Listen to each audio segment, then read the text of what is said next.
Hello, how are you doing, guys? This is G speaking and welcome back to another video of Top Drives. Today we are going to take another look at the latest update of the game, the Japan Pro Tour. The first episode of the series covered the major changes compared to PL13 and also the garage tour of Infiniti and Suzuki, which are two of the affected brands by the current refreshment. Now let's continue with the big boy, Nissan. Out of the 233 new cars, more than 100 belongs to this brand only, which is straight out exceptional. Or isn't it? Well, here is the deal. You get plenty of new cars, but actually you are not. Let me put this statement into context. Japan Pro Tour brought you new R35 GTRs. Now you will have already 6, out of which one is unique, but the rest are pretty much the same with slightly different stats. All are within 6 RQ range. Don't get me wrong, these are great cars, I just simply prefer to have different stats for different cars than, oh, we built this GTR X in blue and the interior mirror cap is carbon fiber, so we save 0.02 grams, hence the 060 is improved versus the regular car. The O-Tech is an exciting version with rear-wheel drive and slick. I would surely keep the Nismo, but the rest is just somewhat different version of the regular R35, so 3 or maximum 4 is enough to avoid repetition. Okay, let's leave this for a moment and we go through the new contestants. GTR LM Nismo, great stats, quite light, has high enough handling, could be a strong slalom player. Top speed is not outstanding within class and goes on slick. The 4-wheel drive slick combination has been an interesting concept so far. It's kinda defeating its own purpose as still useless on wet. I suspect it must be an MRA monster as its closest competition in terms of RQ do better on all 3 main stats. Next trophy car is the R85V with better stats, just the power and the torque seems to be lower alongside with the RQ requirement, which also proves that the previous Lemonismo must have a fantastic midrange. Still, the R85 will be a huge boost to anyone's Nissan garage. Then the O-Tech is an exciting concept. GTR on slicks with rear-wheel drive has fantastic handling, could be a bit lighter for slaloms, still surely will be a great asset on dry asphalt curves. The R390 race car is the first regular one, but with amazing stats, surely you need to hunt this down from PEX. It performs around Mazda 787 level, but not a trophy car, so should be more accessible. Then the 2 new R35s, which I have started to discuss in the intro. Both are looking great, not much difference to the already existing red one, which has outstanding potential on wet asphalt. The Track Edition has 1 point better, while the Egoist has 1 point worse on handling and minor tweaks here and there. At least both can be claimed from PEX, so with a bit of luck you can take your hands on at least one of them. Then the Lemonismo is sick. It goes to a relatively empty territory, not too many cars are here with slick tires, with a bit of tuning can be easily beating Epics, therefore it will be certainly useful as stat-wise it's rather strong and has above 100 MRA. Now we move to the R381, which is a bit quicker and lighter, however a step back on handling. As top speed is not enormous either, usability is simply based on the MRA, which is just above the Sanabi. Next is another trophy car, the Chassonix Skyline, which has massive handling. 4-wheel drive slick is once again not a game-changing setup for me. It's around medium weight without mind-blowing power, could do very well on twisties. Still, there are better legendaries out there. We continue with the last R35, which is the launch edition of the model from 2007. Therefore stats are somewhat behind the others, even though it's slower, could do still well against Lambos with similar RQ range. And the only R35 from the 2000s might be great on events for this decade. Upcoming is the Silvia Silhouette, looking good considering the RQ. Handling can reach around 96, maybe 97, weights around a ton, another twisty road car, however 180 top speed is not among the best of the legendaries. We finished the S-Class with the Z-tuned R34, which is just a few steps behind the R35 launch GTR, but doing better on weights and power. The lack of traction control is a pity, The competition mostly has it, however, it has the upper hand in terms of grip. The epic Lemonismo is another trophy car with fantastic stats, decent top speed, acceleration and grip, while not too heavy, like a better optimized FRGT Mustang. It could be quite interesting if the MRA was placed around the Tuscan race car, which is one of the best A-class car at the moment. The Silvia JGTC is a slight step back in terms of stats, however you also save on weight and RQ, which might be a good trade-off. Should be similar to the slick Carrera. 83 MRA is not enormous, could be around the mid of the segment, nevertheless it shall deliver amazingly on twisties. Just like the next trophy car, the Lemonismo RC. Top speed is not amazing, the rest looks okay, bit heavy due to the batteries, on the other hand it's electric so shall be quick. As long as you avoid longer drags, it must be a great asset. We continue with the Primera BTCC, which is the Nissan version of the Laguna BTCC. Stats are also identical, I expect similar performance from it. The Renault does almost 92 MRA, which is top percentage of the epics. Nissan has a bit less power, but more torque, so shall do similarly. The next BTCC Primera is like the Volvo in terms of stats, which is already a decent car. RQ66 is great, could beat plenty of ultra rares on dry if you can save the 2 quotas somewhere else. Here comes the real deal, Bluebird with 4-wheel drive, off-road and medium haze. Another non-existing segment will be fantastic as long as you don't go motocross, and most importantly, I have already managed to pull one. The closest you have are the Citroën and the MG, but both are 79 RQ cars, so a different league. The last epic is a cross-badge Infinity and similarly underwhelming. The only upside is that we don't have many standards at Nissan, otherwise not the deal of the history, existing Infinities seem to be better cars already. Next we move to the ultra rares, where the first is the X-Trail, which does quite fine. The key here is the weight, which can make it a fantastic off-roader. It's one of the lightest within the category. I wish it could compensate for the pain of not having traction control. Then another trophy car, Lemonismo R33. This is certainly a handling beast with fine speed and MRA. Going to keep an eye on this, would be lovely to have it for twisties. Not ideal on rain as you don't have traction control, but at least it's on performance tires.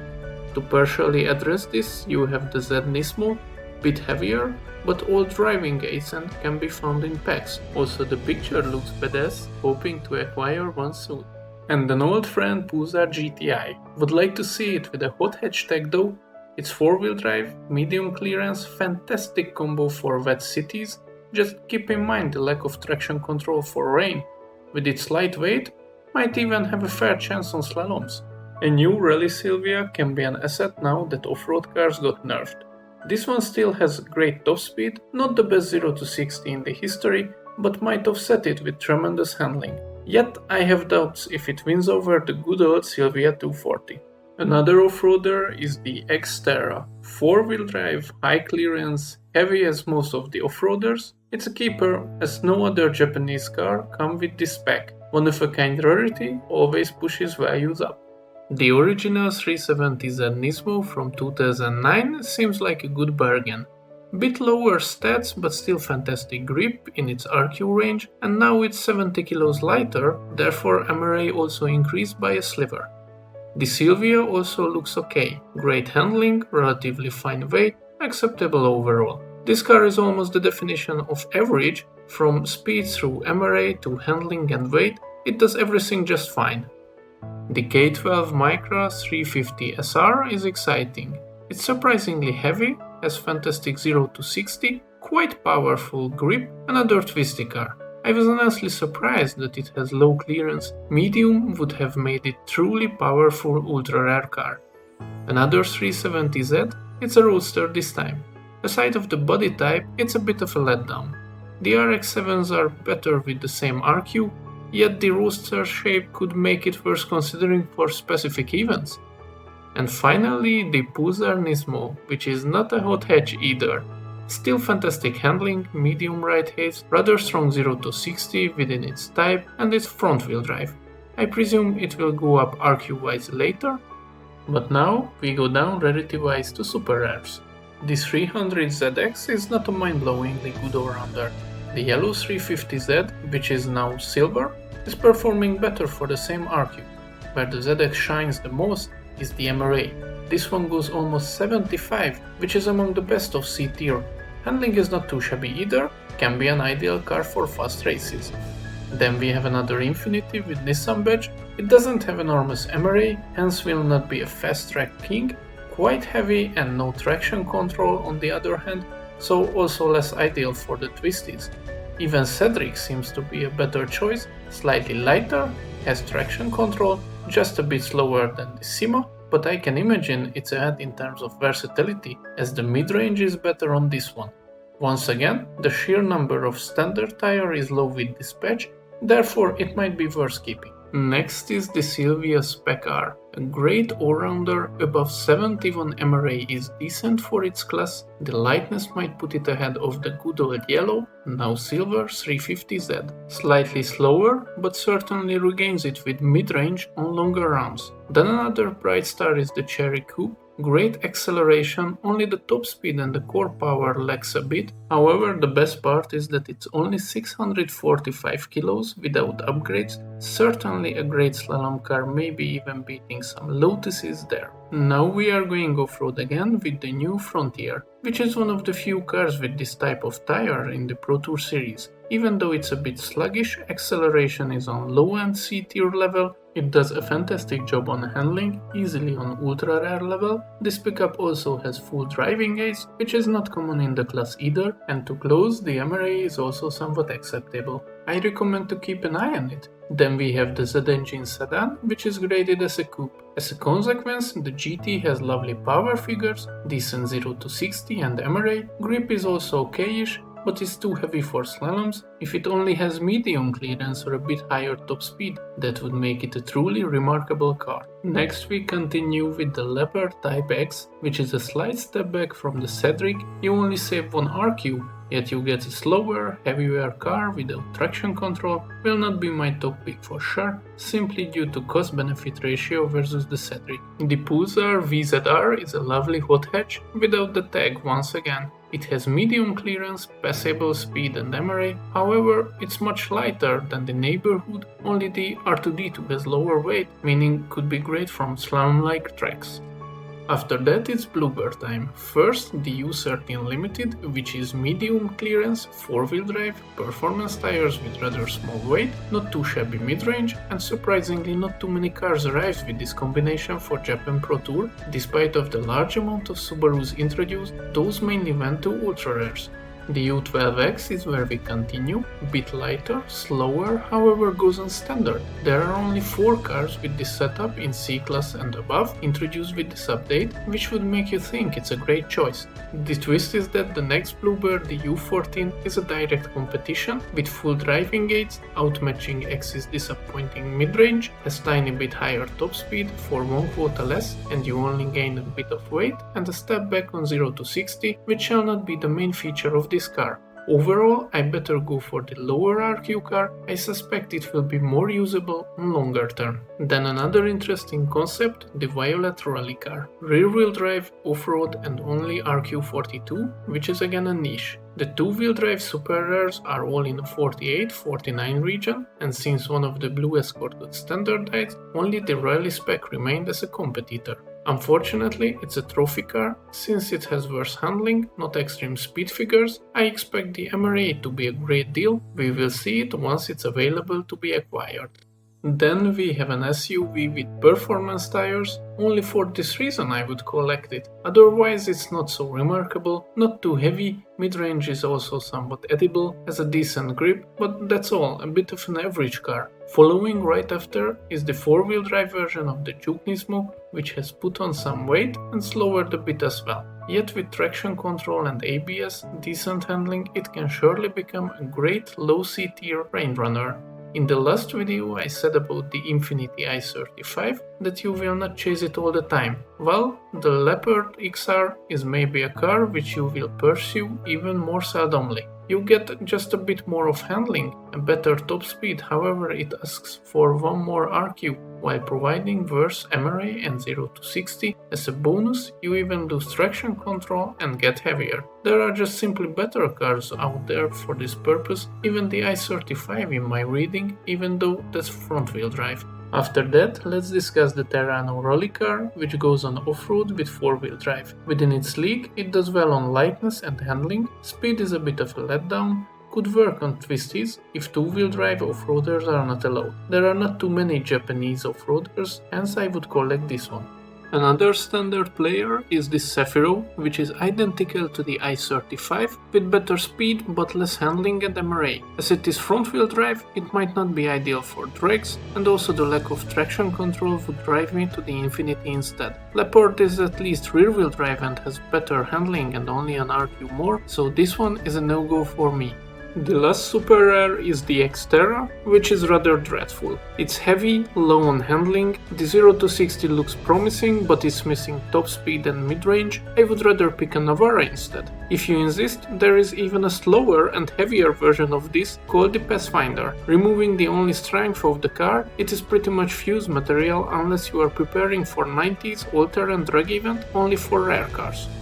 A much better contestant is the Silvia K. It's quick, has a proper top speed and decent handling. Midrange could be better, but still a useful card for twisty races. Wouldn't be my first pick for slaloms, as it's not the lightest one. Right after that, a brilliant 4-wheel drive standard comes, the Stegia. It's not quick, but fine top speed and mid-range, and most importantly, top C tier level of handling. It might be simply the new king of the rain within its rarity level. The 300ZX is a rather versatile car as well. Good top speed, fine 0 to 60 and MRA, above average handling, just a bit heavy, still a great all-rounder aside of city tracks in my opinion. After that, we are back to horror. Easy recipe, take the Pathfinder and make it slower. Boom, Terrano you have. At least it's a bit lighter and MRA improved somewhat. Still, I would go for the old Terrano with 1 RQ less, lower weight and better handling. Next is the Datsun Bushmaster, which is Jimny-ish light, but still has some speed. It's an interesting concept, I cannot wait to try it, it might be a pleasant surprise on slaloms. The Silvia RSX, the 300ZX Turbo and the Skyline RSX is where we continue. Here I also feel a bit of redundancy. All of them are slightly weaker version of the RQ36ZX. The 3 cars are quite close to each other in terms of specification and purpose. Surprisingly, the Silvia has the best mid-range, even though the ZX Turbo is much more powerful. The key might be the weight here. I would go for the Silvia and the ZX Turbo, but I wouldn't bother with the Skyline at all, as I don't see any added value of having all 3 of them. And the last rare car is the Wingroad. It's standard 4-wheel drive, it even has ABS, quite passable mid-range, it's just simply a keeper. Regarding the uncommons and commons, I will only focus on those cars which are somehow worth hunting for. The rest will be sold or fused anyway. First is the Fairlady Z. For me it's quite similar to the Lotus Europa, top of the class handling and speed, while quite light, will certainly pick one, seems to be a great all-rounder. The second is the Datsun Bluebird rally car. Off-road, rear-wheel drive, lightweight, niche segment again, absolutely worth picking. The closest is the Escort rally spec, but that goes for 10 RQ more. The Micra Turbo is another hot hatch without the tag. Mid-clearance, super light, great speed and handling. I can see this being great contribution to city and slalom races, will be surely an asset. The Terrano has the best handling of the all-surface tire cars in the green tier. Full driving aids and fine weight will make it a great utility on twisted dirt roads. 0 to 60 is not its strongest feature, but might be capable to beat 1 or 2 cars on drags as well. The 240 SX is a slightly cheaper RQ26 Mazda RX-7 with a tiny bit more of handling and weight and lower mid-range. Still decent stats for its RQ requirement, and you also get an ABS. The Datsun Sport has considerable 0 to 60. MRA could be better though, but the weight is quite low, might be interesting on both drags and slaloms. I wish the handling would be just a bit higher. The Lemonismo looks like a fantastic choice for city races. Great stats and torque, only the top speed lacks, and it's rather heavy, so no drags or slaloms for it. The Silvia J continues the 240 SX concept. Remarkably light, excellent handling, but a bit sluggish, yet it's another versatile car as MRA is on an acceptable level. The EX8 Turbo is another super light, fine handling player, and it's not that slow moving either. I would pick it surely for shorter twisty tracks where it can shine the most. And finally, let's discuss the common part of the new update. The 260Z is a keeper with fantastic handling, fine top speed and mid-range. It's not a drag queen though, but can be used on a wide variety of tracks. The EXA Sportback is slightly behind in terms of grip, but more nimble on 0 to 60. Certainly a memorable common car, hence I would go for it. Next is the Skyline 2000 GT, which is a heavier R12 Gordini, but in exchange you get better mid-range. I use the Renault quite often, even considered for my Midland single-player challenge, so I recommend to take a hand on the GT. The Wingroad is another keeper for me, not the lightest but has fantastic handling considering its quota. For wet twisties it will be certainly a great choice. March Turbo is my next pick here, super light, great handling, was born to be a slalom player, with mid clearance it might do well in the cities as well. The petrol is not performing outstandingly, however the unique feature is the all-surface tire, which makes it the only common with this setup, therefore I would give one for non-asphalt races. The EXA is also a fine car considering only asks for 14 quota, it's a good all-rounder and the MRA is where it shines the most, therefore can be a great choice for fast races, the good handling also enables it to turn. And now we have survived this rather extensive list of cars. The only topic left to discuss are my top picks from Nissan's Japan Pro Tour cars. Despite of the duplications I have mentioned several-fold during the video, there are also hands down fantastic cars coming with this update. My first pick is obviously the Lemonismo, which will be most likely also quite difficult to acquire through chain of events. Next is the non-trophy R390, I'm cheering for finding one in a pack. Third is the freely obtainable Silvia JGTC, just because it's not linked to events like the Epic Skyline. Next I go with the off-roader Bluebird, then the Featherlight Cherry. Fifth is the capable off-roader the Frontier. Runner-up is the Rainrunner Stagia, and the last is the rally car of the uncommon tier, the Bluebird. With this, we have analyzed the widest garage of this update. I will close the series with the last brand Subaru in the next video. In the meanwhile, the summer games have begun as well, so stay tuned also to that content. I hope you enjoyed this video. Let me know in comments about your top picks for Nissan and also regarding your views about the garage refreshment. Thank you for watching. If you enjoyed this video, don't forget to give it a like, and if you loved it, please give it a sub. I wish you a wonderful day. Until next time.